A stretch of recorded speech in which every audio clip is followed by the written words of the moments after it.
Okay, so we're still in the middle of the saga in this week's Torah portion. This week's Torah portion begins with the words Vayigash Elov Yehuda. Now here's an interesting thing. The words Vayigash Elov Yehuda mean, and Judah approached him.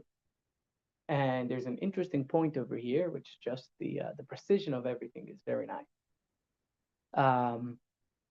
The trope, right? The cantillation marks have names. Baruch, I think this one's going to be for you. Everyone else could, if you understand it, you understand it. But it's a beautiful point. The cantillation marks on the first four words are Kadma, Ve'azla, and Revi'i. Vayigash, the first three words, sorry. Vayigash, Elov, Yehuda, and Judah approached him. Kadma in Aramaic means he went ahead. Ve'azla, and went, or meaning he what's the word for Kadma Ve'azla means he got up and went. Revi'i means the fourth. Does anybody know which son was Judah? First. The fourth. Judah was the fourth son. Reuben, Simeon, Levi, and Yehuda. So the fourth son, Judah, is the one who is getting up to approach Joseph, and it also fits with the cantillation marks. That's a cute side note. Sorry, I think it's from the Gra. Don't tell anybody that that's where I got it. So at this point, Joseph has taken Shimon, and put him in jail and sent the brothers back to bring back Benjamin. Then they leave and they find that you know what? I'm going to pause myself here because we have a long class today. We're going to skip half of it anyways. And if I get too far off track, then we won't get anywhere. Okay. Where were you when Joseph was sold? We all know that Joseph was sold down to Egypt, right? Yes. Okay. So we're going to look at some of the key points over here. Number one is the sale of Joseph. What happened with the sale of Joseph? Was it just that Joseph's brothers were jealous of him and they sold him into a pit? Or was there something more at play over here? And we're going to see what the ramifications were of them selling Joseph down to Egypt. The second part is the part that we're not going to learn here, but you're more than welcome to take these papers with you and study it at home, which is about the perspective to view life's events and how even from a place of darkness, separation, loneliness, and depression. I mean, he didn't get depressed, but objective circumstances that would throw someone very deep into depression.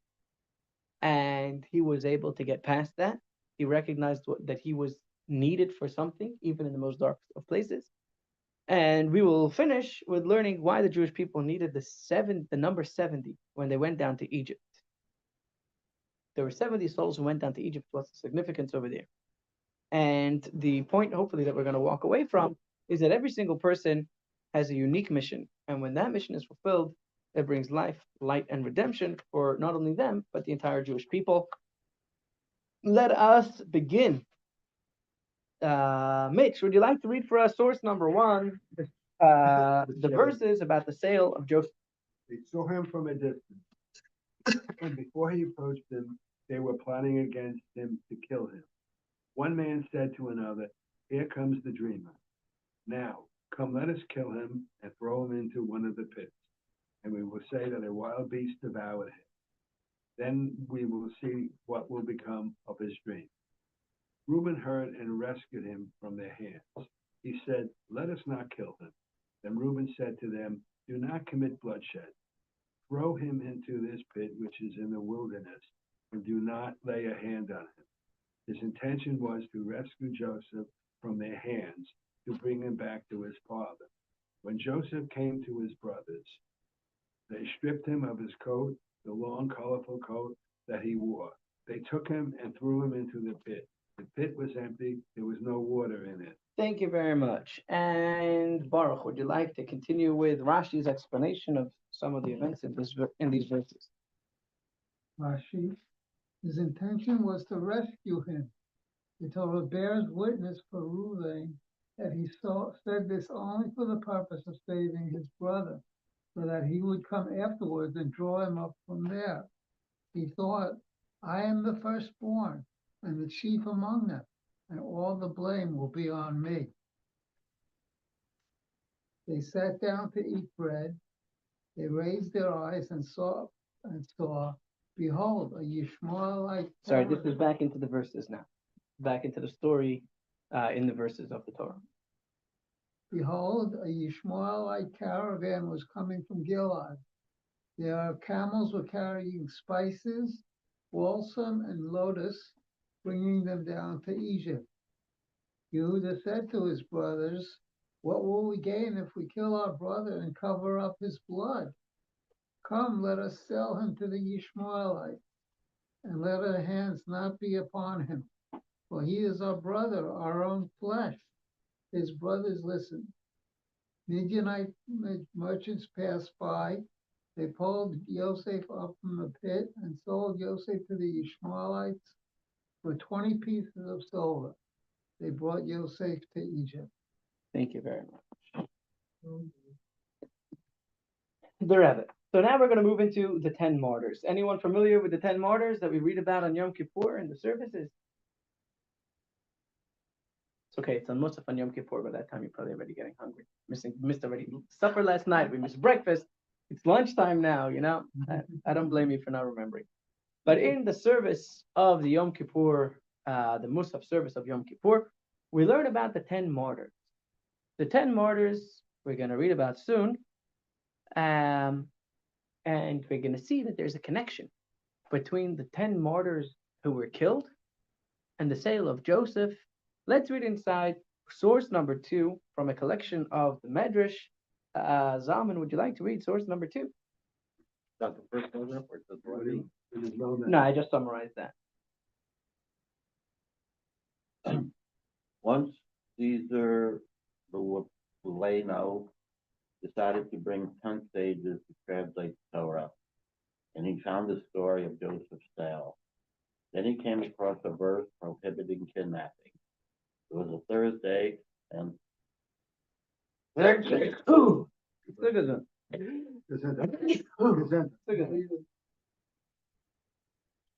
decided to translate the Torah, and he found the story of Joseph's sale. Then he came across a verse prohibiting kidnapping. It was a Thursday, and he called Rabbi Shimon ben Gamliel and his colleagues. What is the law regarding one who kidnaps and sells a Jew? We asked him. He must be put to death, they replied. If so, you are liable for death. Accept upon yourselves the law of heaven. Why, the sages, they Joseph's brothers were alive, I would try them and do judgment. In their absence, you take their place. Wow. Okay. So he saw these verses from the Torah, and he said, the brothers of Joseph were never taken to task for kidnapping their brother and selling him. So I will do God's holy work, and I will take the 10 greatest sages who are alive today, put them in place of Joseph's brothers, make a trial, and I will slay them myself. And indeed, he did it in horrible ways. Chaim, would you like to read from, well, there's 2 paragraphs here from the Yom Kippur liturgy. It's very solemn. Source number 3. The sages replied, that thief shall die. The tyrant exclaimed, where are your forefathers who sold their brother? They traded him to a caravan of Ishmaelites. They exchanged him for sandals. So you must take upon yourself the heavenly birth. For since the days of your forefathers, there have been none like you. If they were now alive, I would pass judgment on them before you. But now it is you who must bear the sin of your forefathers. So, number 1, we see that the sale of Joseph was not only an event for that period of time, it affected the Jewish people in exile many, many years later. And we lost 10 of our greatest sages. Incredible minds, authors of the Mishnah. But it's more intertwined with exile than that, because if you just look at the story very simply, the fact that Joseph was sold down into Egypt is what eventually led the Jewish people to get into Egypt, which is what eventually led them to become enslaved by Pharaoh. So Joseph's sale into Egypt or the brothers selling Joseph, was the beginning of the whole story of the slavery in Egypt. I think, the fact that that Joseph was actually was a half brother, except for Benjamin, had played a part in their feelings And their toward, animosity? yeah.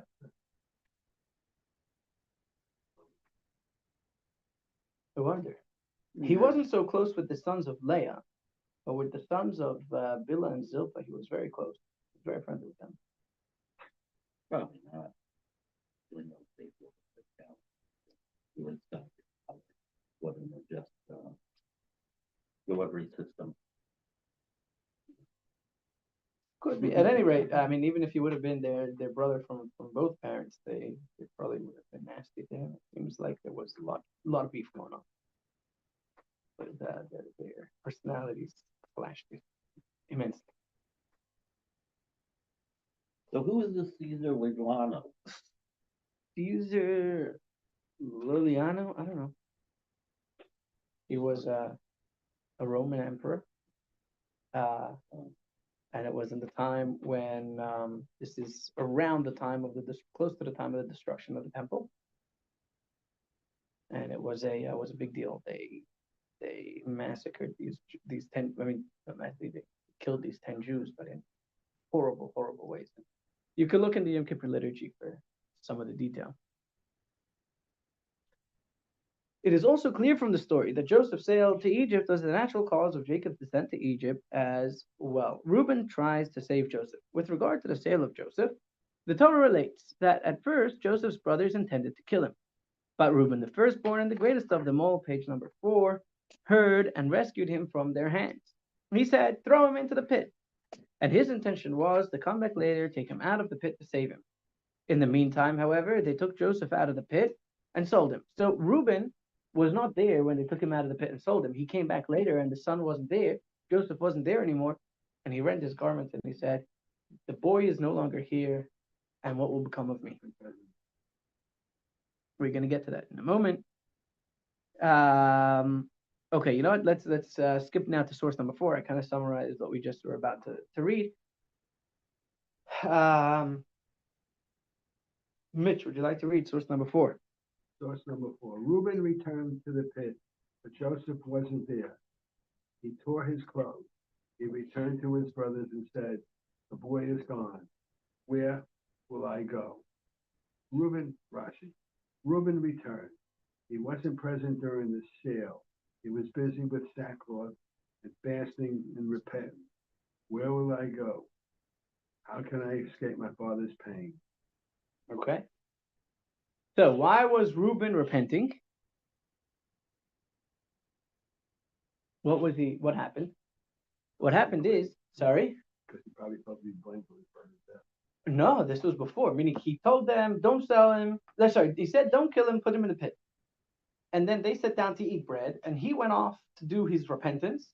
And when he came back from his repentance, or his fasting and prayers, he came back to take Joseph out of the pit, and Joseph was no longer there. So why was he praying? What was going on over there? What happened is that Jacob had how many wives? Leah and Rachel were the main wives, and he also had a wife, Bilhah and Zilpah. So he had 4 wives. What happened to Rachel? On their way escaping from Jacob's father-in-law's house, Rachel died along the way. When Rachel died, Jacob set up his tent in the house of one of, so there were these, the 2, I guess, secondary wives, you could call them, I guess they were like concubines. When Rachel died, Jacob set up his tent in the house of Bilhah. Bilhah was one of the concubines. And Reuben was very offended for his mother's honor. And he said, Rachel died, but why now should Jacob go and put his bed in Bilhah's tent? He should put his bed in my mother's tent. So he took Jacob's bed and moved it into Leah's tent. And that was considered a grave sin because a righteous person, a holy person, especially someone of the caliber of Jacob, Everything is very calculated. Even where he puts his bed, in fact, we know that Rachel was punished for giving up her night with Jacob and exchanging it with her sister Leah. She said, Leah, you give me the dandelions. I think it was dandelions? What was it? Sorry? Jasmine. Jasmine flowers. Thank you. It was jasmine flowers. And she said, you give me the jasmine flowers that your son brought you from the field. It was known as a fertility treatment in those days. You give me the flowers. And in exchange for that, tonight is my night to be with Jacob. I will let you be with him instead. And she was punished for that because she did not respect the greatness of being intimate with such a holy man. And she was kind of like, she sold it for some flowers, that she was punished in a certain way for that. So for Reuben to get involved in the matters of his father's bed was considered extremely inappropriate, to the extent that the verse says that this is tantamount to him sleeping with his father's wife. And that's source number 5. It came to pass when Israel sojourned in that land, and Reuben went and lay with Bilhah, his father's concubine. Since Reuben interfered with Jacob's bed, the scripture considers it as if he had lain with her. And then Rashi gives the explanation that we just gave. Page number 5, the Rebbe. What is more important? It emerges then that Joseph was sold into Egyptian bondage because Reuben went off to occupy himself with repenting and fasting and did not stay to guard Joseph. This led to the Egyptian exile and all the later exiles that followed. Had he not gone to engage in repentance and fasting, but instead stayed to protect Joseph, this would never have happened. From this story, we learn a very important lesson. When it comes to saving a Jewish child, we must set aside all other concerns and ensure the child's rescue. We may have matters of greatest importance to deal with. We aren't talking about someone who was looking for an excuse to avoid working to save this Jewish child. He genuinely had something significant to attend to.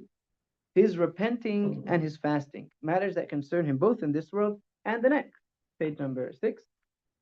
And through which he could reach the level of penitence, a level where even the completely righteous cannot stand. He was busy taking care of himself and making sure that he would be forgiven for his grave sin. There can be a similar situation with someone who doesn't have anything requiring repentance as Reuben did, but instead argues that they are occupied with Torah study. Even so, we are told that despite the immense importance of these pursuits, we must set everything aside and go save a Jewish child. Because he was so involved in his own spiritual journey, and he wasn't paying close enough attention to Joseph, is the reason why Joseph was sold into jail, sold into slavery, and the reason why the Jews ended up in Egypt. Mutual responsibility. One might argue, however, that it should be sufficient to be as righteous as Reuben, who was occupied with repenting and fasting. A person can ask, why am I being asked to do more than Reuben? The answer is that in Reuben's time, the principle that all Jews are responsible for one another had not yet been established. This principle came into effect only after the Israelites crossed the Jordan River into the land of Israel. Moreover, Reuben lived before the giving of the Torah, and at that time there was room for deliberation as to the proper course of conduct. But now that the principle that all Jews are responsible for one another is in force, there is no room for such deliberation, and we must certainly set aside all other concerns in order to save a fellow Jew.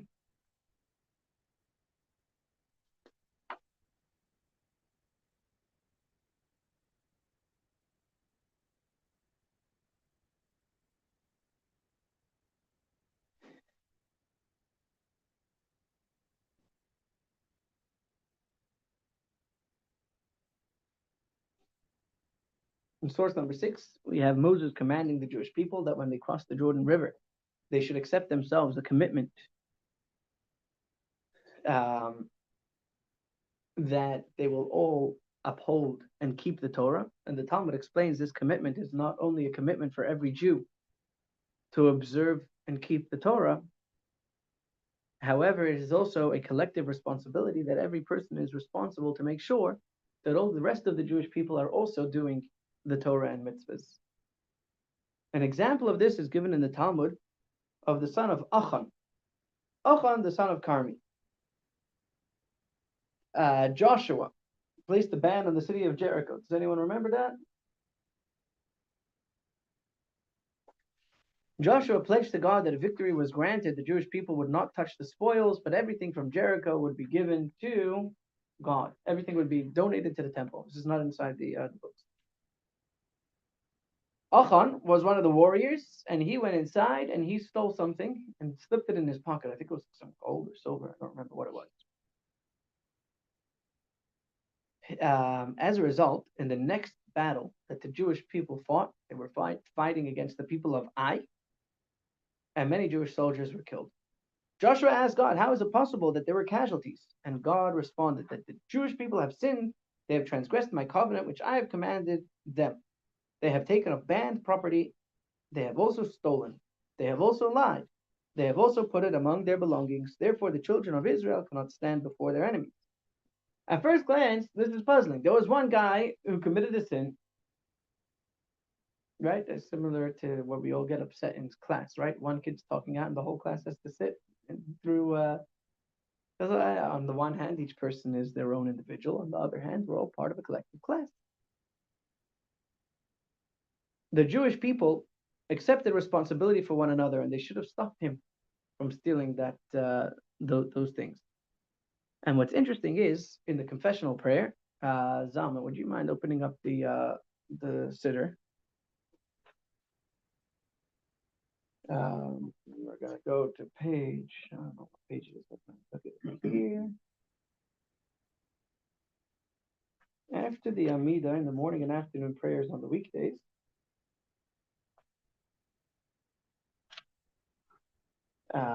We say the confessional prayer. Would you like to read like the first few verses of this prayer? Where We have sinned, yeah. I have to call you back. I'm in the classroom right now. we have transgressed, we have acted that's profitably, we have robbed, we have slandered, we have acted perversely and wickedly, we have willfully sinned, we have. Thank you. So the violence. question is, why are we saying we? This is a confession. You should be saying I have. And the answer is because we're all responsible for one another. And we're asking forgiveness for us, not for I. There's a medrash that gives a beautiful analogy for this. Say there is a person traveling, there's a bunch of people on a boat, and one guy takes an axe and starts drilling a hole, cutting a hole in the floor underneath his room. And people hear the noise, and they come, and they say, what is wrong with you? What's going on? And he says, why are you telling me what to do? I paid for this room. I can do whatever I want here. And they said, sorry, if you dig a hole under your portion of the boat, we're all going to drown. So too, the Jewish people are all like one, and we all are responsible for one another.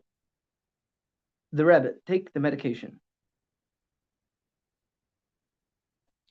Of course, the intent of all the above is that these ideas be put into actual practice. Mere awareness is not sufficient.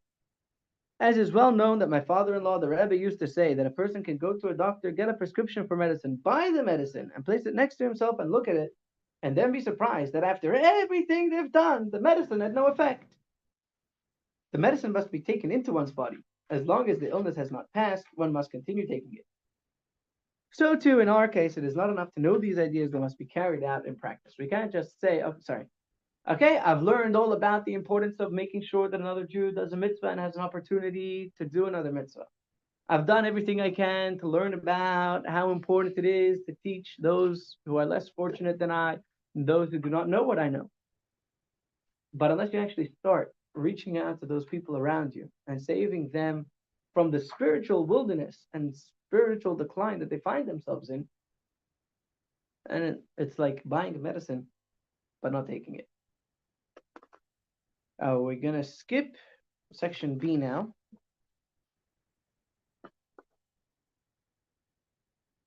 And we're gonna go to section C on page number 14.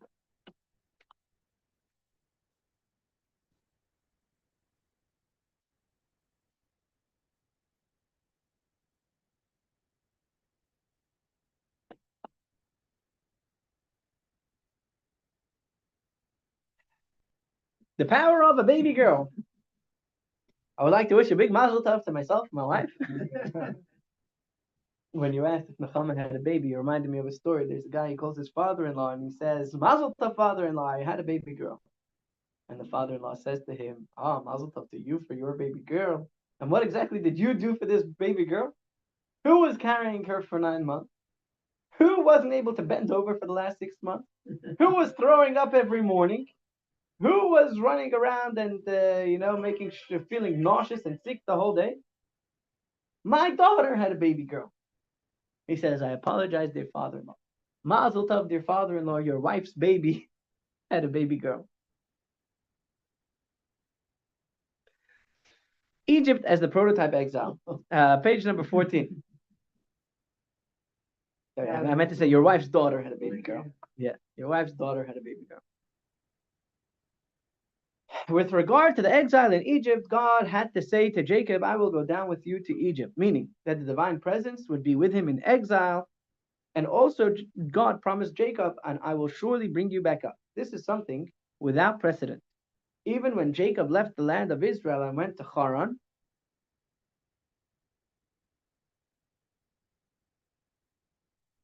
because with the descent to Egypt, the overall phenomenon of exile began. As is well known, the exile in Egypt is the root of all later exiles. Had they been worthy, the redemption from Egypt would have been a complete redemption. Mashiach would have come and there would have been no exile afterward, as it was possible to accomplish the refinement required for all exiles during the Egyptian exile. This is also reflected on a simple level. When there was famine throughout the lands, people came to Egypt to buy grain from Joseph, enabling Joseph to gather all the money of all the countries. It is evident from this that Egypt encompassed the entire world, as is explained in the Medrash that Pharaoh ruled over the entire world, the known world at that time. Since the overall purpose of exile is not to afflict and torment the Jewish people, but to refine the world, it follows that when the Jewish people went down to Egypt, marking the beginning of exile, they had to number 70 people so that they would be able to carry out the refinement of the 70 nations of the world. Baruch, would you like to read for us source number 10? A newborn completed the number. Verse 10. Yaakov arose from Beersheba, and the sons of Israel carried their father Yaakov and their young children and their wives in the wagons Pharaoh had sent to carry him. They took their livestock and their possessions that they had acquired in the land of Canaan, and they came to Egypt. Yaakov and all his descendants with him, his sons and his sons' sons with him, his daughters and his sons' daughters, and all his descendants he brought with him to Egypt. All the souls coming to Egypt with Jacob, those descended from him, excluding the wives of Jacob's sons, all the souls were 66. Joseph's sons who were born to him in Egypt, 2 souls. All the souls of the house of Jacob who came to Egypt were 70. So let me ask you a question that Rashi is going to explain. How many people came down to Egypt? 70. Okay, but does that make sense? What do we have in the second last paragraph over there at the end? It says all the souls were 66. How many souls were living in Egypt? Joseph and his 2 sons. Joseph and his 2 sons. How many is that? 9. 69. 66 and 3, last time I checked, is 69. So how does the verse say that all the children of the house of Jacob who came to Egypt were 70? Good question. We're not gonna just say it's Jewish math. Right? We've had enough Jewish math in the Talmud classes. And in the Shamash also, right? And the menorah is also Jewish math. On the third night we light 4 candles. Why? Jewish math. Oh, Okay. there's Jacob is the 70. No, including Jacob. Jacob and him and his children with him. So Rashi explains. Would you like to continue, Baruch? When they left Canaan, they were 66. When they arrived in Egypt, they were 70, because there they found Joseph and his 2 sons, And Yocheved was born between the walls. So Yocheved was born as they were entering the country of Egypt. They were under the arch, and Yocheved's mother. Moshe's mother. Sorry, Moshe's.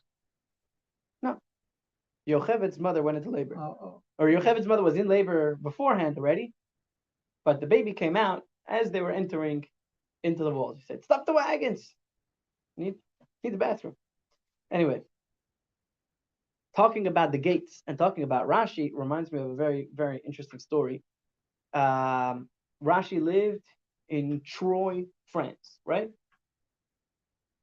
And he was known far and wide for his prophecy and his insight. And the local duke at the time was on his way with the Crusaders to conquer Jerusalem. And he stopped by Troy and he came to visit Rashi. And he said, "Rashi, tell me what will I be successful in my trip? If you tell me and you are correct, if it's true what they say that you're able to, that you have prophecy, and if you tell me the correct answer, then I will spare the Jewish community of Troy. And if you are wrong, I will kill you all." And Rashi says, "I don't want to tell you because you don't want to hear it." And he says, he basically forced Rashi to tell him. And Rashi said, "You will go. In the beginning, you will be very successful. You will actually take control over Jerusalem, and you will rule Jerusalem for 3 days. After that, you will suffer many setbacks. You will be forced to flee Jerusalem on the 4th day. You will lose most of your army. And when you come back to the city of Troy, there will be 3 of you and 2 men riding on horses." And okay, he left on his way, and it was as he said in the beginning. It was very successful. He captured Jerusalem, and indeed, I don't remember the exact details of the story, but he was forced to flee Jerusalem, and his men were defeated.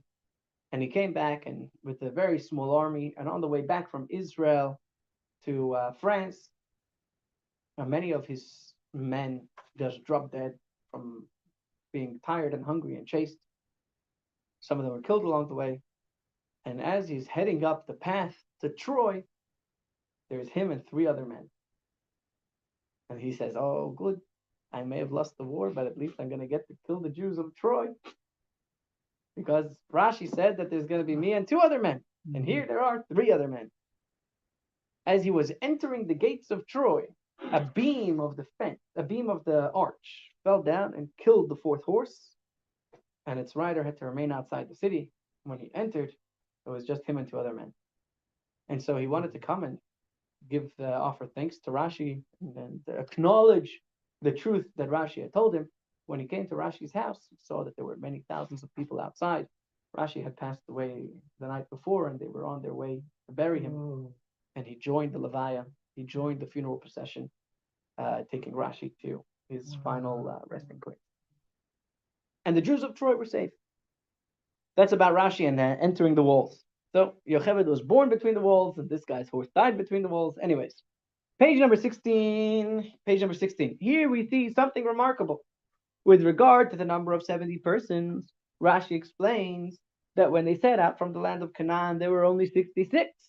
Only once they arrived in Egypt were there 70, because Joseph and his 2 sons were already there. And Yocheved was born to them between the walls. She was born between the walls as they entered the city, as the verse states, whom she bore to Levi in Egypt.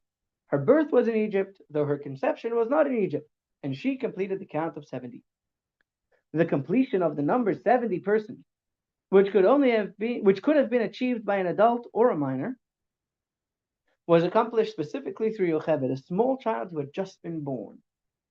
This shows us the immense value of every single Jew.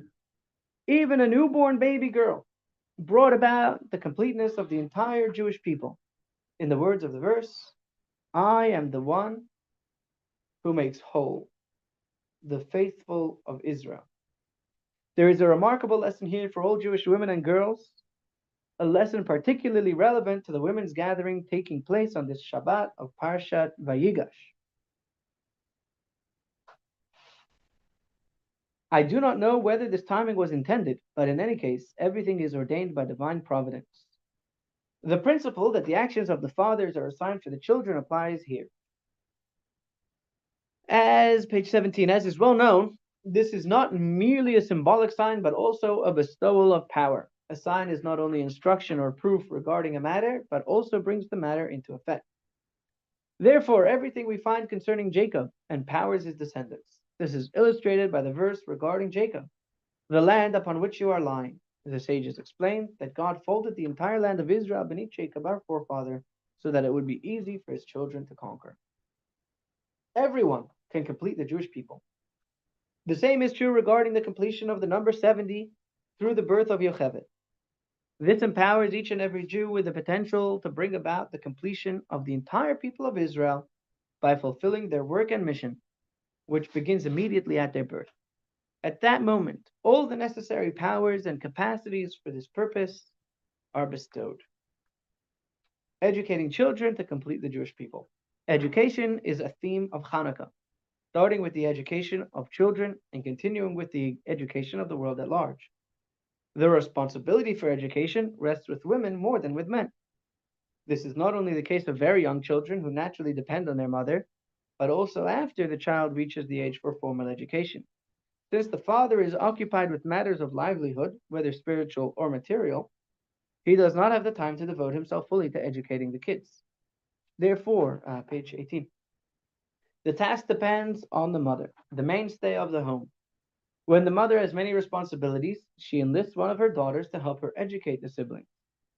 This is the divinely ordained natural process, as illustrated by several stories in the Torah. Jewish women and daughters are certainly granted the necessary powers to carry out this educational role. This is the lesson derived from what we discussed earlier. Children should be educated in a way that enables each boy or girl to achieve the completion of all the Jewish people. Beyond education of children in the literal sense, this also extends to general influence over others, as a teacher is considered like a parent.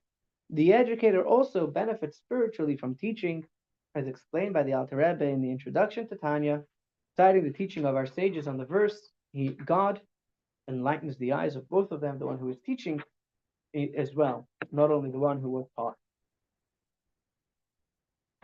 What I is don't the have that. significance of the number 7? The significance of the number 70 is that in general, according to the Torah, there are 70 main nations. 70 main nations and 70 main languages. And so the 70 Jewish souls at the time were there to elevate and uplift and refine the 70 nations of the world. And the fact that God had born in 770, is that a coincidence or is that? Nothing is coincidence, but I've never thought about that before. That is very interesting because 700 is the completion of the number 70 and 70 itself. Very interesting. I've never thought about that before. Definitely not a coincidence. L'chaim.